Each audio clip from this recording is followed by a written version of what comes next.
Okay, guys.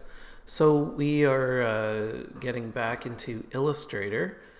If you're a little hesitant after having the break since last term, don't worry about it. A lot of this is going to come back to you quite quickly. And we're going to get a little deeper into it now and moving into the term.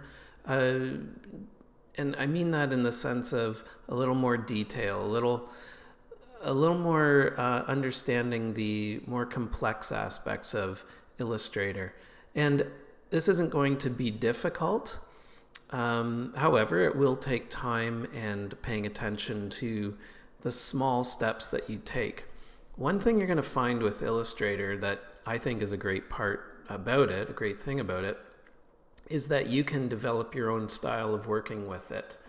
I work with Illustrator pretty much daily, and I'm quite quick with it now, but that's only because I've been working with it a long time, but I've also developed my own techniques of working with it. The same with Photoshop and even InDesign. These programs are set up so that we can work in our own style. So I say that because whether we're going through a tutorial in specific steps or we're being more general about it, never feel that you have to do things only the way you're being shown or being taught. You can absolutely develop your own style, develop your own favorite ways of doing what we do, and that's going to really lead into a lot more learning. There are, of course, in the Adobe programs, there's typically 3 to 5 ways you can do any one function.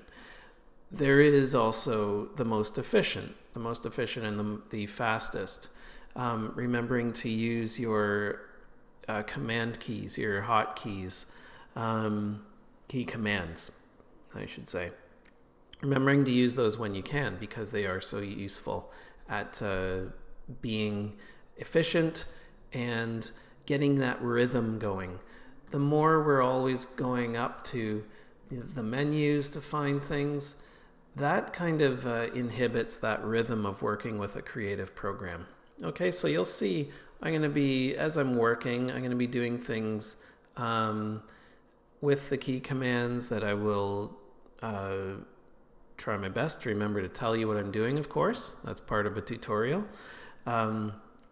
But also, I will sometimes go up to the menus just so that you can see the function that I'm working with. I often take a moment to find things in the menus now because I am so used to, after many years of working solely with the key commands, that it takes me a moment sometimes to find where that command actually is in the menus. And keep in mind that you are going to find at the beginning that things are a little different than you may remember, because you may have worked with Illustrator a bit, then you went into InDesign and Photoshop and back and forth. Just really try to be patient with yourselves. Give yourselves time. If you find you're getting a little frustrated working through a tutorial or working through a project, never hesitate to step away and then come back after half hour, an hour, and give it another shot. And you'll find just taking a few minutes away from it will help make it a little easier to keep going. And that's just part of the creative process, right? Okay, so I'm going to go and look at the tutorial that has been posted for you. And this is titled Illustrator Tutorial 1. And it's essentially a very detailed step-by-step that will take us all the way down to this final completed piece. Now, if you want to use different colors, that's fine. If you want to try different things, that's okay. The thing we're trying to achieve with this tutorial is really getting you reacquainted with Illustrator, but also giving you those added functions. And I would like you to keep in mind the project you're working on now. You're working on a logo. So it's important to remember kind of keeping your tutorials within the framework of the projects you're working on, you'll notice a few things about this. We have a texture that we're going to be putting in. We have some dimension with the banner. And we have, different typefaces, the type on a path there, which all of these things, they add little components of detail, of course, to your logo.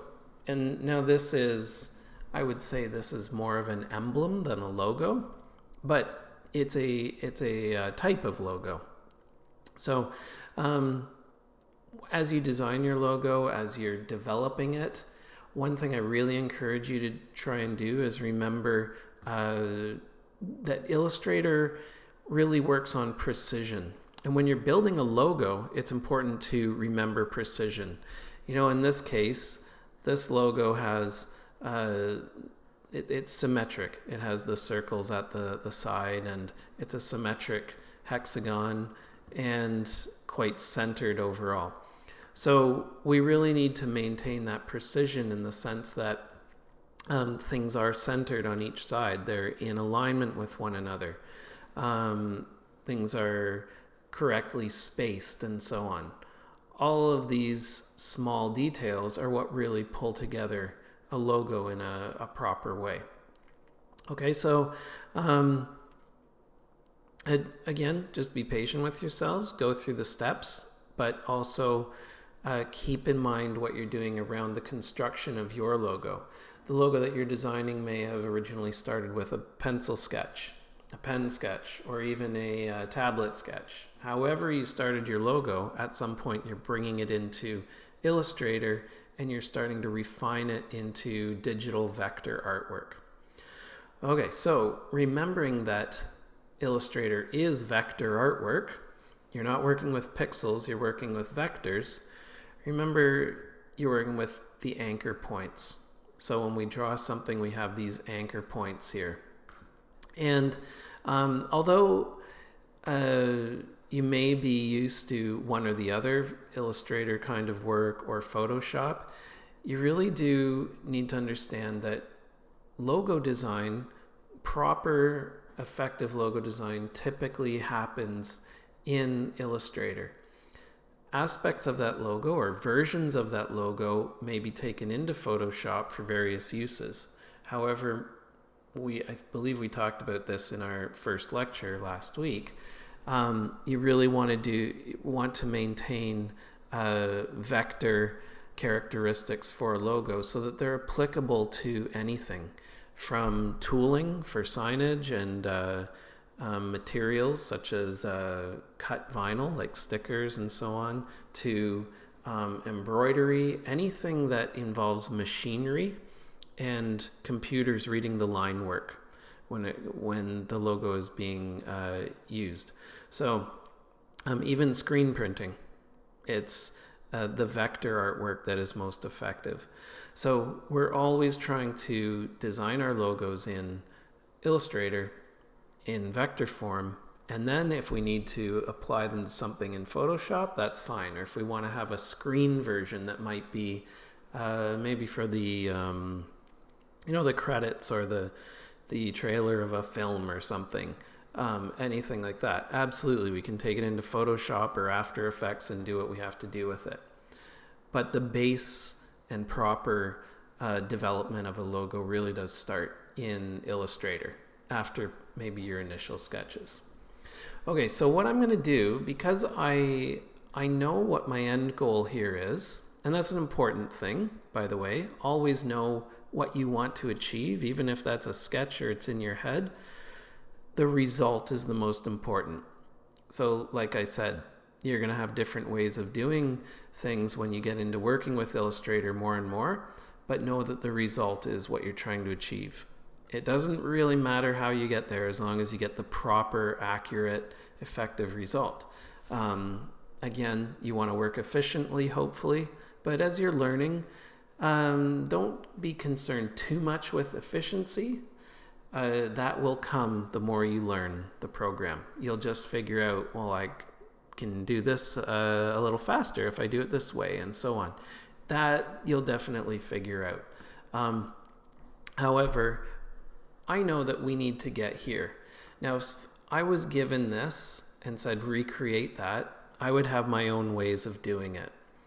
I probably wouldn't go through the exact steps that are outlined in this tutorial, because I know there's things that I might be able to do a little faster, or just in alignment with the style of how I use Illustrator, I would probably do them differently. Okay, so we're going to get started, and we're going to start with opening up a new document.